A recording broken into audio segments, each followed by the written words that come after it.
Hello and welcome to the Daily Mill for Thursday, the 7th of November 2024. In today's Millwall news, we will begin with the talking points from yesterday's victory. This is the lowdown from londonnewsonline.co.uk, which is the South London Press.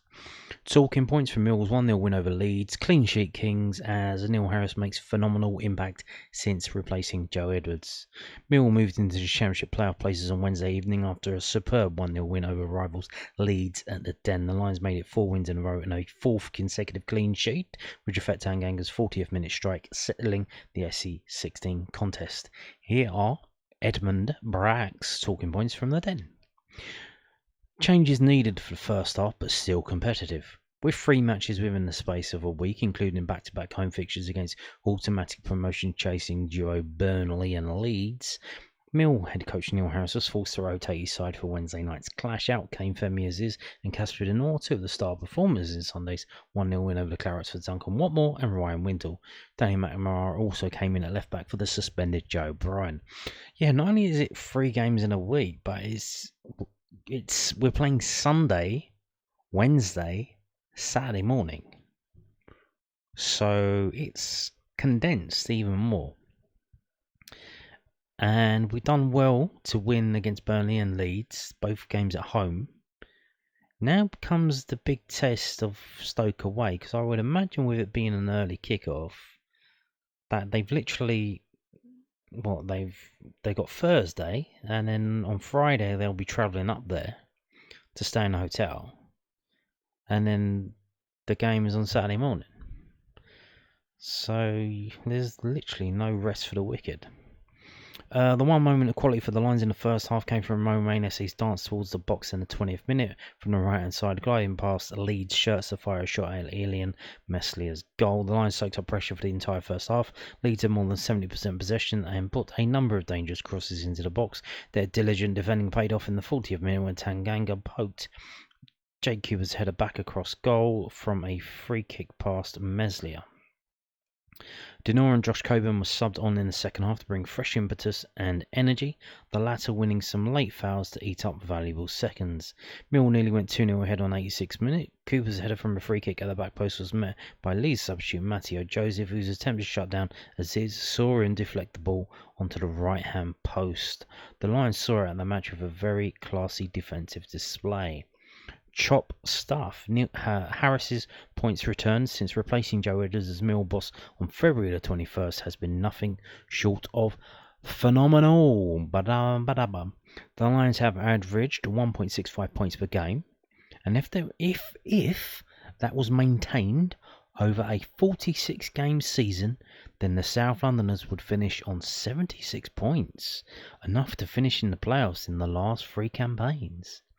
So it's no coincidence that they moved up to 5th in this year's table after the win over Leeds at the Den. There has been an incredible consistency of picking up important wins and grinding out 3 points under the 47-year-old, with Wednesday night epitomising what this side is all about. Leeds chief Daniel Farke said post-match in midweek the Mill can be promotion candidates. The results back that assertion up. The clean sheets keep on coming. That is now 5 clean sheets in the last 6 games for Millwall. The centre-back duo of Tanganga and Cooper were always going to have a busy evening ahead, with Joel Perreault a nuisance inside the area and waiting for a cross from Wilfred Notto or Dan James. Tanganga and Cooper may have combined for the only goal of the game, but between them they were also responsible for 18 clearances to keep their clean sheet intact, making it more than 6 hours since Lucas Jensen's goal has been breached. 6 hours of football since we last conceded a goal. Ryan Leonard, 32, was also a match for tricky winger Notto, producing 6 tackles to stop the Italian winger from getting into the box or across towards goal. Frontline exertions. It can be a thankless task being a Millwall striker in a game such as this, where the main priority is to keep the opposition out and look to hit them on the transition or from a set piece. Macaulay Langstaff did not even have the slightest sniff of a goal, but he brought a lot more to the side than his threat around the box. The summer signing from Notts County had the fewest touches of any Lions player all game with 8, but chased down Joe Rodon and Pascal Struijk throughout the first half. Langstaff was replaced by Middlesbrough loanee Josh Coburn after 62 minutes, but was recognised for his pressing contributions with a standing ovation. The 21-year-old brought a real physical presence at the top end of the pitch and carried the ball away from his own half on a handful of occasions. They're talking about Coburn there, so they're talking about Langstaff, but then it doesn't really tell you. Josh Coburn, 21. They should have done that, but I think because they done that for Brian Leonard, they didn't want to use the same thing twice.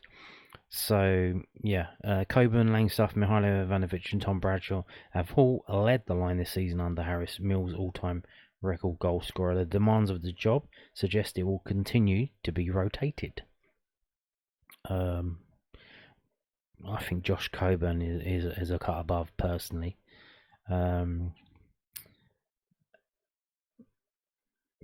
Yeah, so there you go.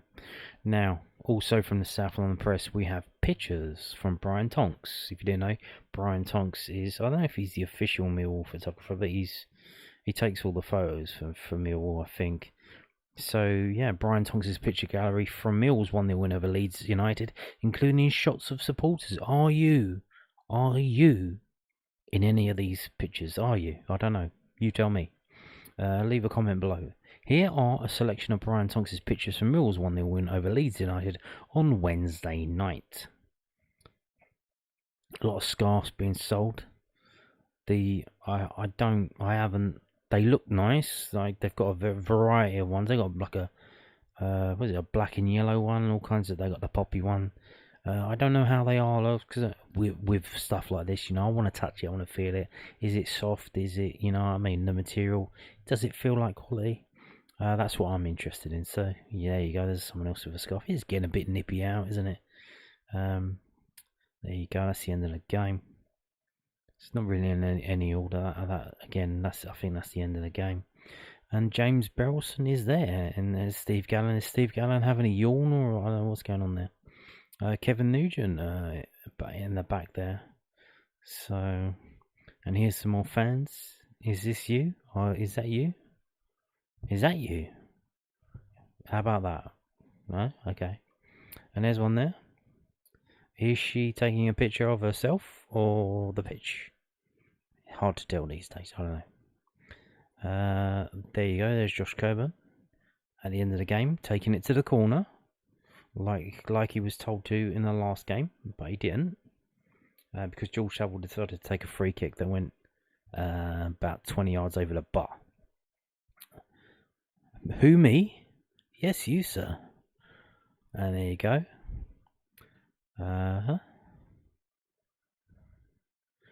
That's Tanganga after he scored. There you go. Everyone loves it. Maximase on the shorts. And more on that right now. So, apparently, I showed you a clip in yesterday's video. That was from That Mill podcast. That was their one. And I also told you, but I didn't share it because it hasn't been uploaded to YouTube. It's just on X, Twitter. Acton Millwall gone viral. Got a number of views at the time of recording. The devil's number of views. In that he's got 666,000 views. So yeah, that's 666. And it's been picked up by Talksport. So every media outlet, they're all sitting on Twitter all day long trying to get stories, looking for stories. That's how they do these days. That's like, if you don't have Twitter, all the stuff that's been on Twitter because it's in your newspapers the next day, or it's on your television that night. That's where they get all their stuff from. So I won't worry about that. So yeah, this is apparently the guy behind the things. I don't know. He went on Talksport. I don't know what show he went on because they didn't say here, but you can listen again. But I think you need to get the app to listen again. You need to log in and all that fucking shit. So I'm not doing that. But so you're not in Ibiza. Footage shows Millwall fans booing their own new pre-match light show. Yeah, and you can see it says credit Acton Millwall podcast X. So they took the clip where he said like, "Oh, you're not in Ibiza, you're not in manumission." He's going on about the lights going on and off. Light shows. This is from Talksport.com. Light shows have become a common feature in modern football, but one club's fans have firmly rejected the introduction of it. Premier League and Championship games see plenty of light shows before kick-off, with clubs attempting to build up the atmosphere before the game gets underway. But while most supporters either don't mind it or begrudgingly get on with it, Millwall fans have had a different reaction. The Lions welcome Leeds to the Den on Wednesday evening, and the fixture marked for the first time their new light show has been implemented. And footage on social media shows the home faithful didn't feel particularly thrilled with the new pre-match dramatics prior to their 1-0 victory. As the light show began, supporters were heard booing loudly. Right Here, Right Now by Fatboy Slim was being played over the sound system, but the boos drowned out the song. One fan vlogging the moment said, so they give him a credit for the video, but then they call him one fan vlogging. Like you could have put acting Millwall here. I don't know. No, you're not in Ibiza. You are in South Bermondsey. Gary the Millwall fan said on Talksport, "It doesn't work for us. You know, the light show ain't doing it. What's this about, boys? It's Millwall." Chris Poskett. Now here's the thing. That's incorrect. It's Craig Poskett. And they list him as managing director of Lights at the Den. What is Lights at the Den? I tried to look on Company's House. I don't, unless that's a brand new company that hasn't had their articles uploaded to the Company's House website yet. That doesn't exist. Craig Poskett, not Chris Poskett, Craig Poskett is well, I'll show you now, actually. I'll show you right now. So Maximize LED Limited. They have one director, and that is Craig Poskett. Craig Terry George Poskett. CTGP. As you do. Right. So, he is the only director of the company that is based in the UK. It's registered in the UK. And this company, that is Maximize LED Limited, was created on the 22nd of October. So literally two weeks ago. It was started 2 weeks ago. So that's it there. That's their address. So I think that's just like a legal address. I wouldn't bother turning up there. So again, one director, Craig Poskett. Okay. And then it got the owners, and the owners are the companies from Belgium, and this other company called CP Sports Consultancy Limited from Castleford. They got 10%. So the Belgium guys from, I don't even know how to pronounce it, Obwik, they own 90%, and CP Sports Consultancy own 10%. And they got one director. That's it. So yeah, that's who this guy is. So apparently he went on Talksport, was responsible for the light show, and came on Talksport on Thursday night to defend the pre-match antics. So that was today then. So I don't know, Thursday night. Obviously I do listen to Hawksby and Jacobs, and before that, it's what's his name? White, the Scottish geezer. What's his name? Something White, John White. I don't know his name. Craig White. You know the one who was on. He used to be on Sky Sports News. Jim White. So him and the geezer who used to be the chairman of Crystal Palace. They do a show in the morning, not breakfast show after that, mid-morning. Hawksby and Jacobs do the lunchtime show. It used to be Adrian Durham doing the 4 o'clock drive time show. I don't know who does it now. And then there's something else, and then around about 10 it's the sports bar. So I don't know which show he was on. But he said, "Well, the fans are so important to the club. You know, we're not there to take over the fans. We're there to work with the fans. There's two assets at the club which are so important, and that's the players and the fans. And we want to make it a better experience for the fans if Millwall want that." He added, but the booing, there were 2,000 boos from the Leeds fans. There were boos from a certain amount of Mill fans. But listen, if we thought we were going to make everybody happy, we'd be at every club in the world. So I think we just need to work on the positives of this. It was a brilliant atmosphere. Millwall, 3 points against Leeds. We're not going to push it, I like show every Mill match. But if that's what Millwall want, that's what Millwall can have. There is an element that I'd like to clear up as well. There's no contractual agreement that states Millwall will have to use us 3 times a season. It's not about that, it's about us working with Millwall to improve the experience, to improve and work with fans. The players are important. The fans have always been the 12th man. I've worked with fans for 30 years, and if I was making every fan happy, then I would be the best in the game. So again, he poo-poos the fact that there is a contractual agreement which came from somewhere, maybe the MSC, I don't want to put it on there if it wasn't them, that this has to happen 3 times this season so that they can, but the guy has come on, so they've called him up. I don't know who's called who up, and he's gone on to the radio saying, so he's, like I said, publicity. They want to get publicity because here's the thing, some clubs are going to love this shit. They probably don't like Millwall, so if Millwall fans boo it, they go, "Oh yeah, we'll have it." And that's how they're trying to sell there's lights in this country. That's what they want to do. Millwall's old ground, also named the Den, was famed for its intimidating atmosphere, and the fans are trying to get their former home's reputation to manifest itself at the current ground, which they moved to in 1993. It's not particularly surprising that the Lions fans weren't keen on having a light show reminiscent of an American sport halftime show at their home game. After a tough start to the season, Millwall have recently hit form and currently sit 5th in the table thanks to Japhet Tanganga's 40th minute goal against Leeds. Meanwhile, Leeds, who lost the playoff final to Southampton last season, sit in 3rd spot, 4 points behind leaders Sunderland.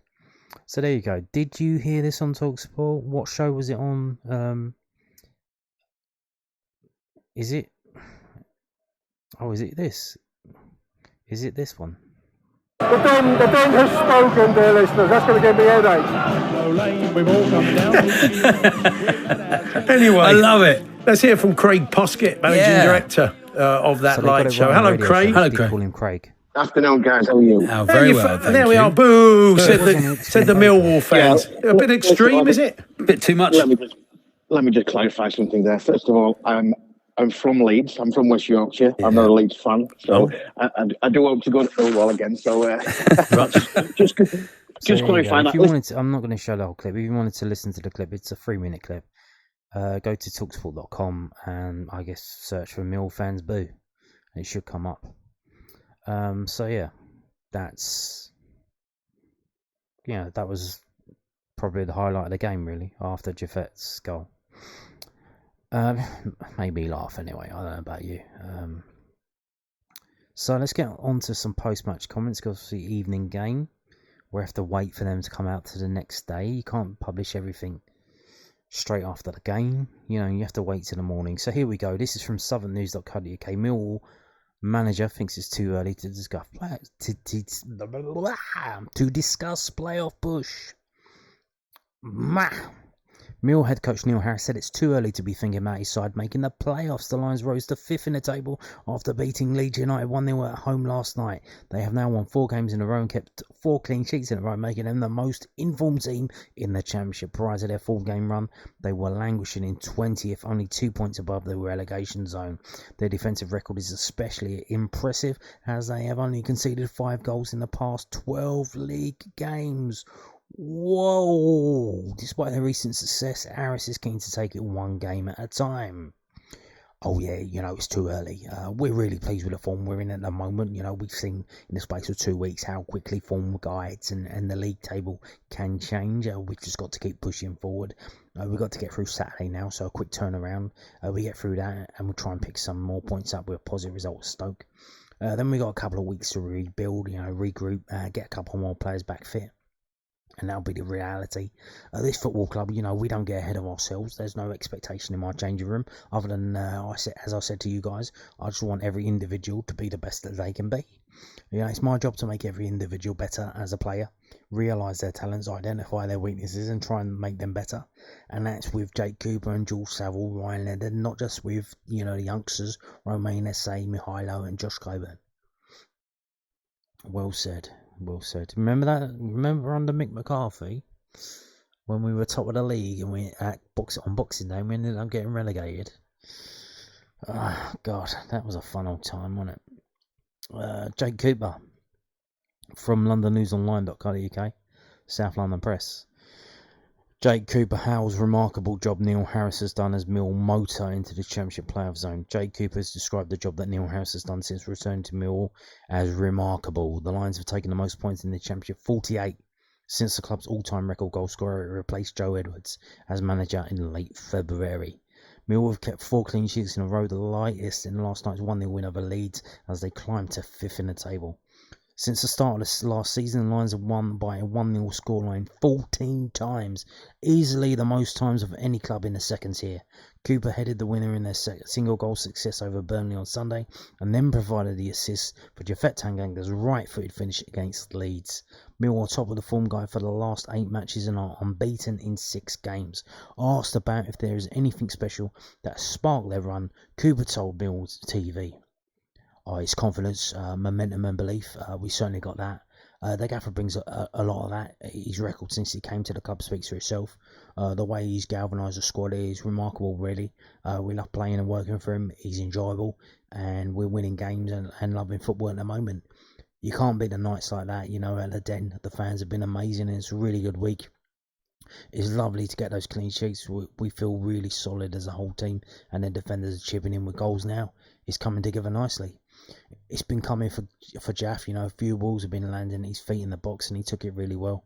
We're happy to contribute at that end of the pitch. Yes, indeed. 2 games, 2 1-0 wins, 2 goals from centre-backs. Jake Cooper, Japhet Tanganga. Get them where you can. You got to get them where you can. Now, moving on to this from southernnews.co.uk. Leeds head coach Mill have a very good chance to finish in the top 6. Well, thank you very much, Daniel Farke. Leeds boss Daniel Farke praised Mill's excellent defending in their 1-0 win against his side last night, adding that they have a very good chance to finish in the top 6. Well, thank you, sir. Thank you for not being a sad loser. A lot of managers, you know, they like to run their mouths. They like to make excuses. They like to, you know, they like to say things. But I like this. I like this magnanimous, you know, comments from Daniel Farke. And I think that's born from confidence because Leeds are a very good team. You know, they did get the ball in the net, luckily, very luckily. He was about, a foot offside.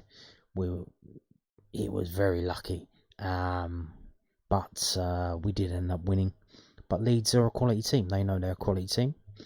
And we'll see how they do. Would I want to meet them in the playoffs? Probably not. Probably not. Firstly, I have to say congratulations to Millwall for excellent defending and excellent efficiency, Farke said. You know, they were more effective than us in using their chances and we have to accept the loss. You know, in football, you have to make sure you're efficient and you use your chances. With the chances they had, they were better than us today. And you have to accept it. And I say congratulations to Neil and his team.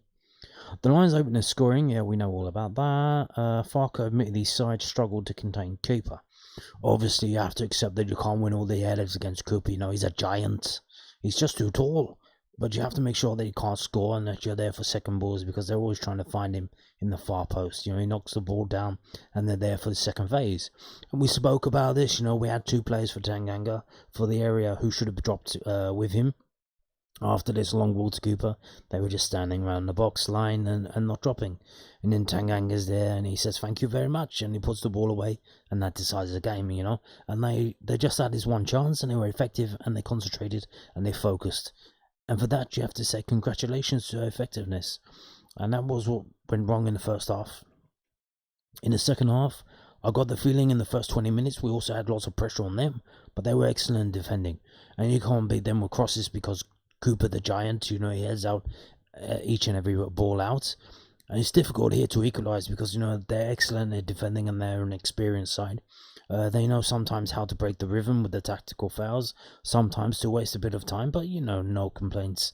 This is what an experienced side is doing, And they were excellent at defending. We didn't find the equaliser, and that's the reason why we have to say congratulations to them. They were more effective, and for that, they deserve to win the game. The Lions have now won 4 games in a row, each ending 1-0, and are currently 5th in the Championship. Farke was impressed by their form. They are delivering consistency, one result after another. I think they've conceded just 1 goal in their last 6 games that they can defend, and they have unbelievable strength on set pieces, and they're dangerous on the counter-attack. So yes, they haven't played us off the park today, but you have to say their efficiency is crucial. And if you are to climb the table like this, they have an excited home crowd. They have a good balance between young players, but also many, many experienced players. Also, they did exactly the right thing to see the game out. They knew when to commit tactical fouls and to get down to break the rhythm up. And they have a really experienced coach who knows every square centimetre of the grass here. A very experienced coach in this league and some very good people. They have a very good chance to finish in the top 6. I like the sound. I love this guy. He sounds, fair play to him. Fair play to him. Good luck. Good luck for the rest of the season, Daniel Farke. Good luck, mate. Thank you very much. Now, looking ahead. You got to look ahead because you've only got 1 day off. Millwall boss, probably too soon for striker to start against Stoke City. Well, is it? You could start him and take him off at half time, but that's a bit weird. This is from southernnews.co.uk. Millwall boss Neil Harris admitted it's unlikely Josh Coburn will start against Stoke on Saturday as he continues to build up match fitness. Coburn, 21, joined the Lions on loan from Middlesbrough during the summer transfer window earlier this year. He made 4 league appearances and scored once. Before suffering a calf injury in mid-September, which kept him out for a month and a half. He rejoined first-team training 2 weeks ago and was considered fit enough to make his return against Burnley on Sunday, where he played 15 minutes. Coburn was substituted on the 62nd minute during the Lions' 1-0 win against Leeds United last night and impressed Harris with his performance. So he had 15 minutes up against Burnley. He had 30 minutes against Leeds, so he can 45 minutes now. So you either start him and take him off at half time, or you bring him on at half time. It's probably too soon, but he's certainly moving in the right direction, Harris said. I thought he was excellent, when he came on, and he gives us a different dimension. Macaulay, he's doing a great job for us. He's very tough up there. A team that can't play their way out a lot of the times against high pressing teams with aggression. To play over the top, it's hard sometimes. But we find moments, Maka, NG, Romain and Duncan, just play with so much energy for us.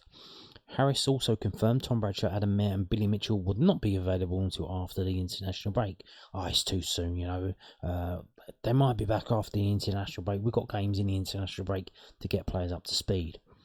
So, yeah, games during the international break. So it seems like they've got a behind doors friendly lined up. If you said we've got games in the international break. Although there is an under-21 game on the 14th. Thursday the 14th, 12 o'clock kickoff at the Den. So, obviously you can go to that and there may be some first-team players involved in that game. Or they might have a behind closed doors game. Maybe the first team against the under-21s, I don't know. So yeah, there you go. That's a little bit of an injury update, I guess. Now, moving on to this. Junior Lions Christmas Party. This is from millfc.co.uk. Mill's 2024 Junior Lions Christmas Party! Is on Sunday the 1st of December, so in 3 weeks' time. This event, exclusively for 24-25 Junior Lions season ticket holders and members, will be hosted at Millwall Community Trust between 2 and 6 p.m. Throughout the afternoon, Santa will be in action inside his grotto, whilst inflatables and music will be available, plus much more, including the Lions' own pantomime. What? They're going to do a pantomime. There will also be a kiosk open serving food and drink. Featuring Jack and the Beanstalk pantomime. What, with the players? The players are going to be doing a pantomime. And there's... Chaplin's Pantos for Kids. So Chaplin's, whoever they are. Chaplin's Pantos for Kids. I don't know who they are. Furthermore, junior lines will get a chance to meet their heroes as Mill's first team squad will be making an appearance. With only 300 tickets available for sale, don't delay, grab yours today. Tickets are priced at £10 for adults and £8 for under 16s. We're looking forward to seeing you here. And so you have to go to Mill's ticketing website, eticketing.co.uk/MillFC, which is the one that comes through the link. So yeah, there you go. You interested? 1st of December. Yeah, sounds good. 4 hours, huh? So there you go. Now, moving on to this, also from millfc.co.uk. Millwall are hiring a kitchen porter. The role holder will be responsible for washing and cleaning of kitchen and restaurant equipment, crockery and cutlery, maintaining standards of cleanliness and hygiene, assisting with smooth running of the kitchen, among much more. Where is this though? Oh, the training. So this is at the training ground. The location, Mill Training Ground. So this isn't at the den. This isn't match day stuff. Responsible to the executive performance chef, exactly, and the head chef.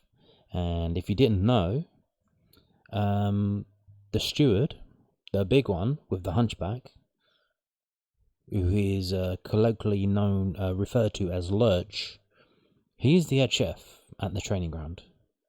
Yes, he is. For some bizarre reason, I don't know why. I think they probably were struggling to get someone to come and do it. And I think during COVID, as well, they were trying to have as few people involved as possible. Or that they wanted to help him out and give him a job or something. Because, if he's a steward, and there's no crowds, you're not needed. So I guess they found the role for him. He was seen at games during the COVID lockdown carrying bags off the coaches and stuff, and he's a head chef. So if you know anyone who wants to do this job, they don't tell you. I'm pretty sure that the start is pretty early, which is a bit naughty. They don't give you the hours, especially if it's an early start. I think it's something stupid like 6:30 or 7 in the morning, because I remember when they did advertise for a head chef. So I don't know if they were going to leave, he was going to go, or they were going to fire him or what. But that was like 7 a.m. and you had to go to the training ground at Calmont Road. So yeah, it's a normal kitchen porter shit. Basically a pot wash, cleaning the kitchen. Doesn't really say. I don't know if they have a deep fat fryer. I'd imagine they don't. You're trying to be healthy, but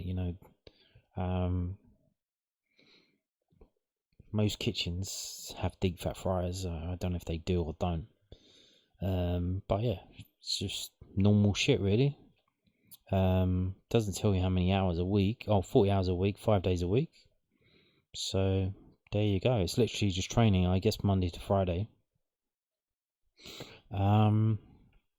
So yeah, if you're interested, go to Mill website, application form. You have to go to the link from Mill FC. The closing date is 20th of November. So there you go. Check that out. Now, that's it for the news today.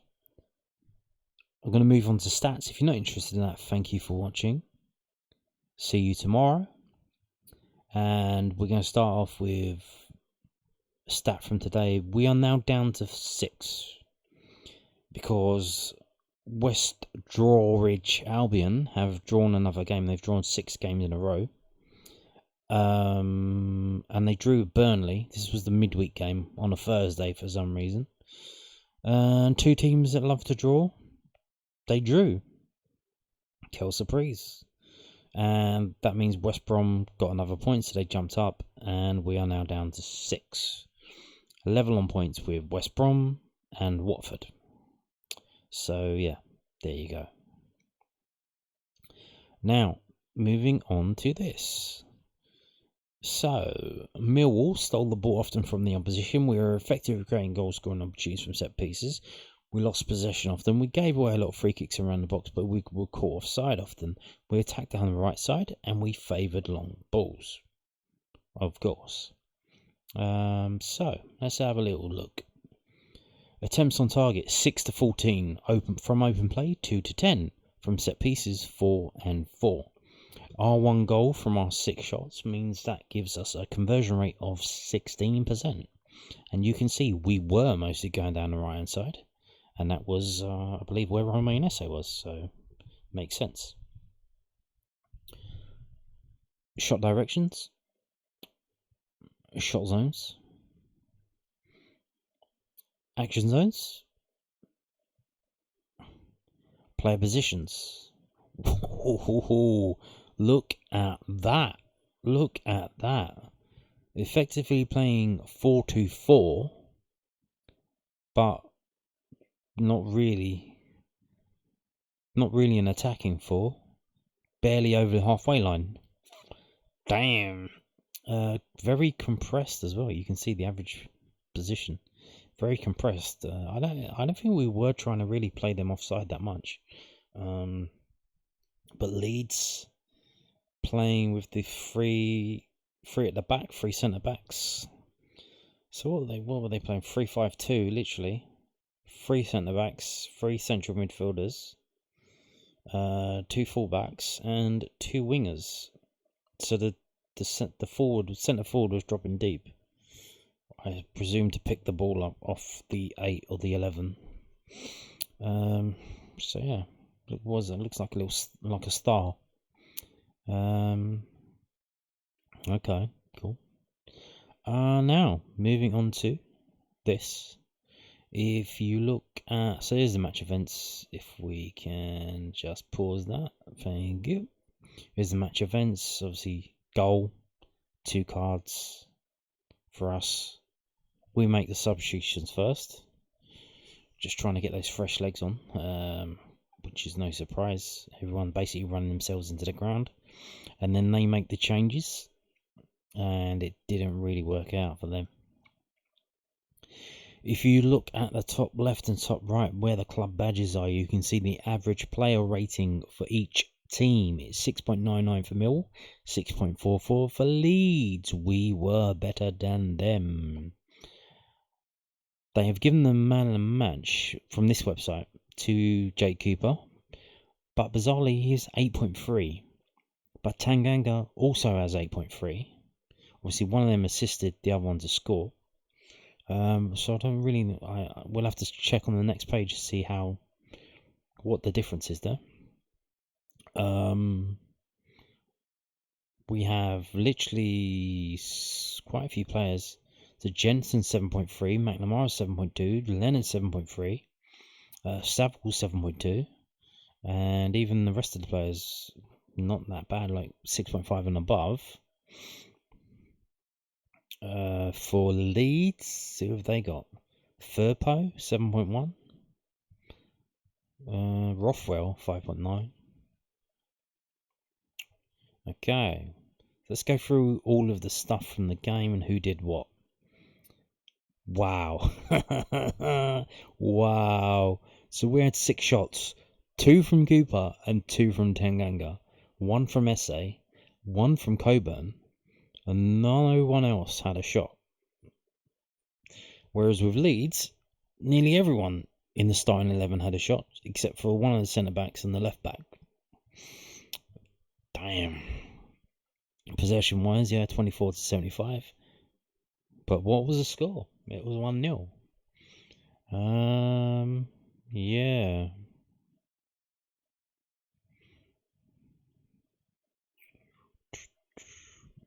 Yeah. Crazy, innit?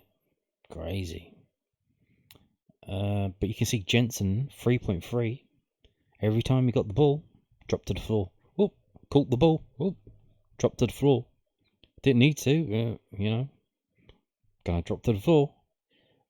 Did he have the most possession of any Millwall player? Yes, he did. Yes, he did. 3.3. In fact, if you add it up, Jensen had more possession of the ball than Honeyman, Langstaff, and Esse put together. Okay. Pass success percentage off of that low possession. Not too good.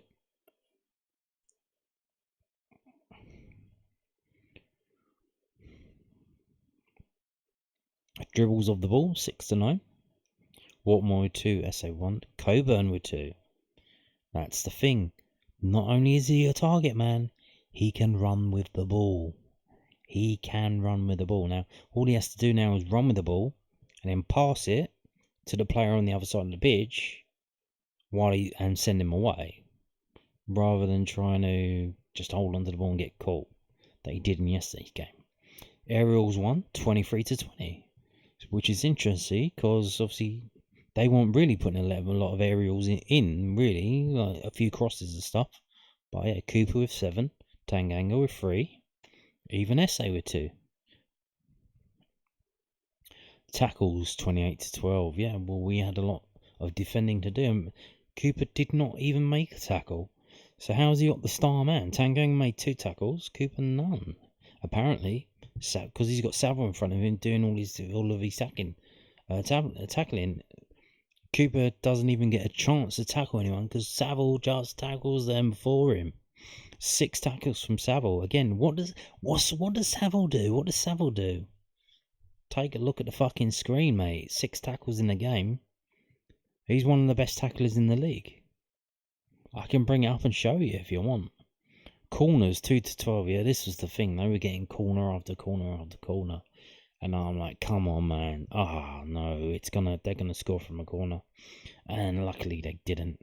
Dispossessed, having the ball taken off you 7-24. So obviously harassing them and charging them down, pressuring them. Bogle 5 times, Harrison 6, Notto 5. Dispossessed. So let's have a little look at what we've just seen. Apparently, what did they say? Langstaff only had 8 touches of the ball. Well, 12 apparently, according to this. Now, here's the thing.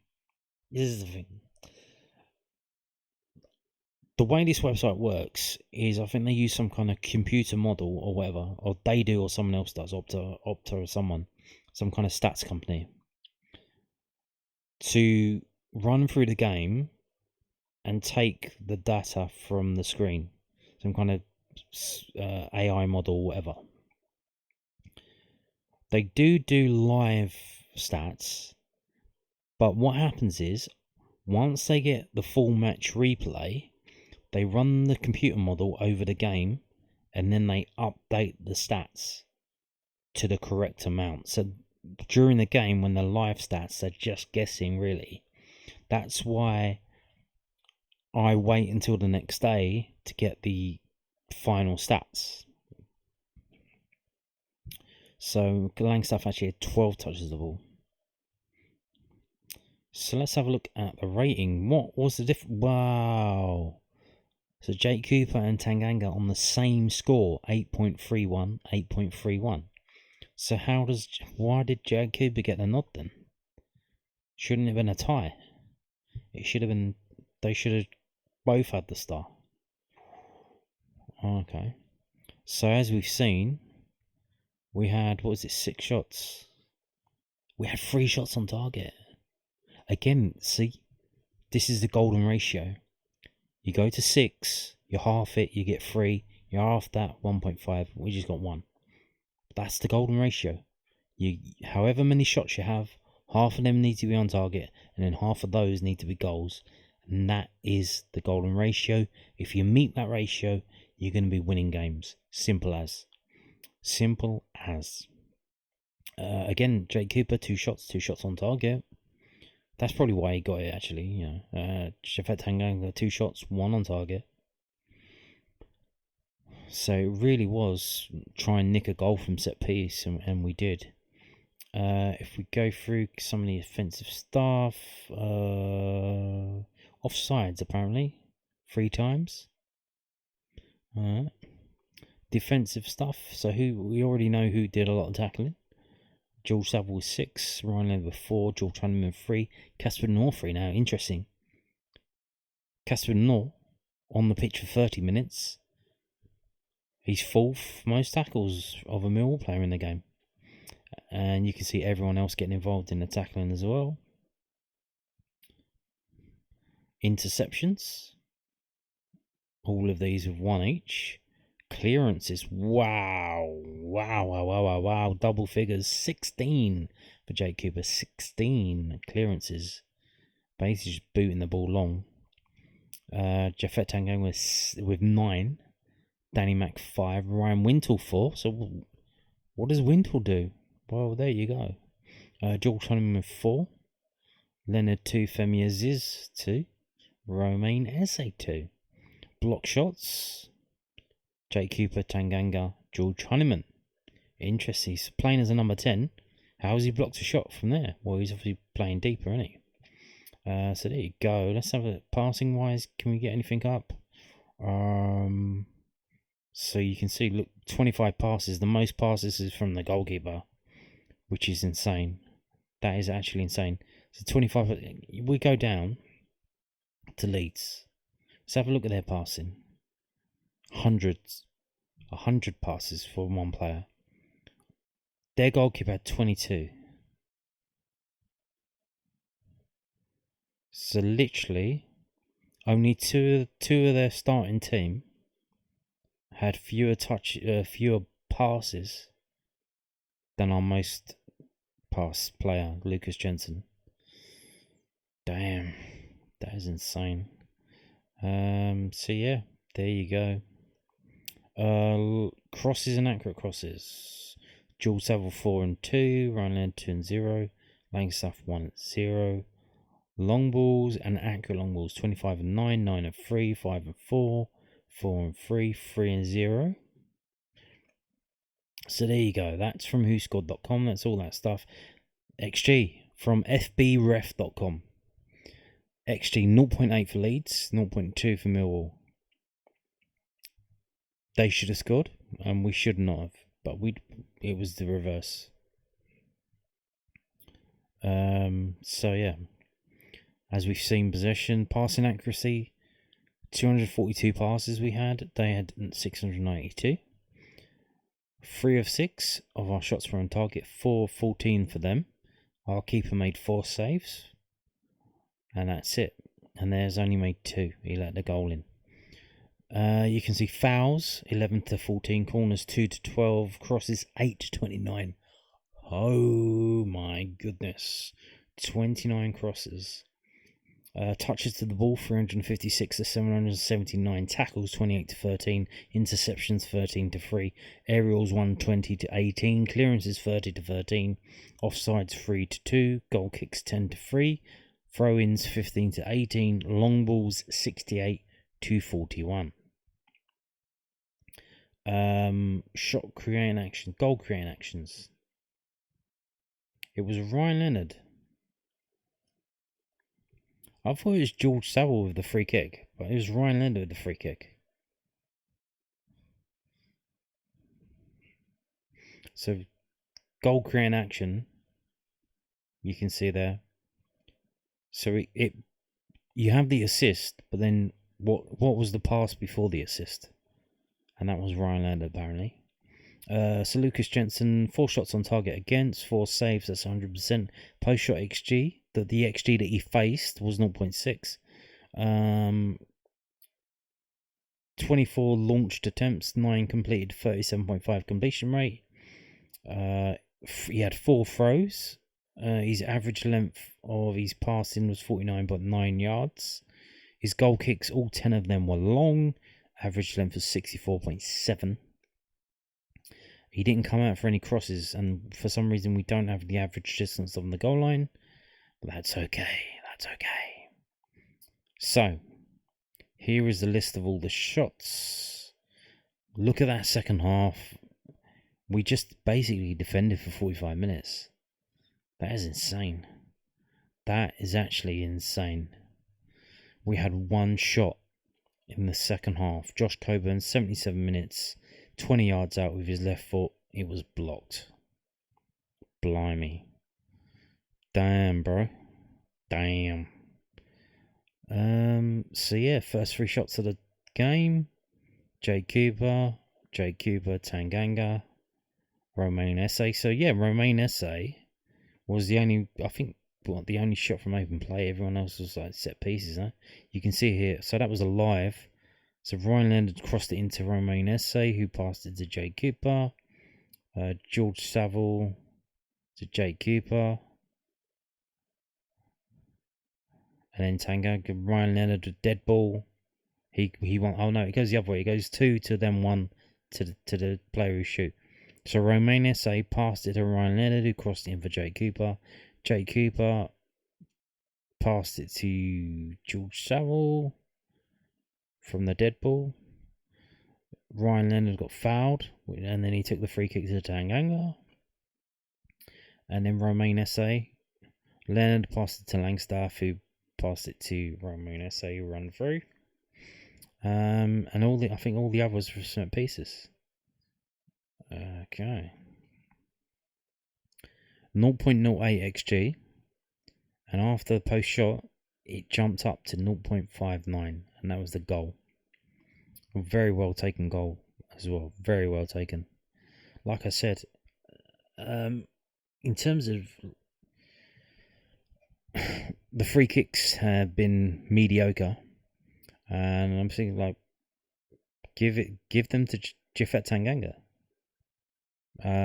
Like he's clearly a Premier League player, and even though he's a defender, I would imagine. Obviously, I don't know, but what you find with a lot of these players is that they play as strikers or forwards until like all the way through youth, until they get to around about 14, 15, 16, and some coach says, you know what, have you considered becoming a defender? How about that?